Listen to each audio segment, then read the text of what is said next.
पहाड़ों में बंदरों का एक समूह रहता था। एक शीत ऋतु में भारी वर्षा हुई। बारिश में भीगकर वे ठंड से कांपने लगे। इसी दौरान कुछ बंदरों को कुछ रंग बिरंगे गूंजा फल मिले जो उन्हें आग के अंगारे जैसे लगे। वे अपने लिए आग जलाने की आशा से उन पर फूंक मारने लगे। पास के पेड़ पर एक पक्षी ऊपर से बंदरों को देख रहा था। बंदरों के व्यर्थ प्रयासों को ध्यान में रखते हुए उसने उन्हें इसके खिलाफ सलाह देने के बारे में सोचा। तुम कितने बड़े मूर्ख हो।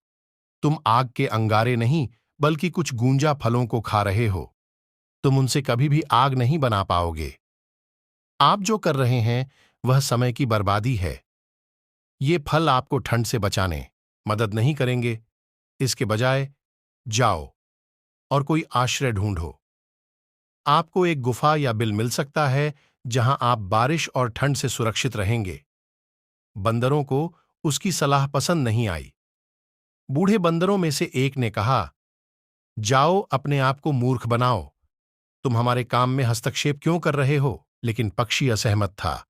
बूढ़े बंदर ने जो कहा था उस पर ध्यान न देते हुए वह पेड़ से नीचे उड़ गया और आग्रह किया कि बंदर जो कर रहे हैं उसे रोकें।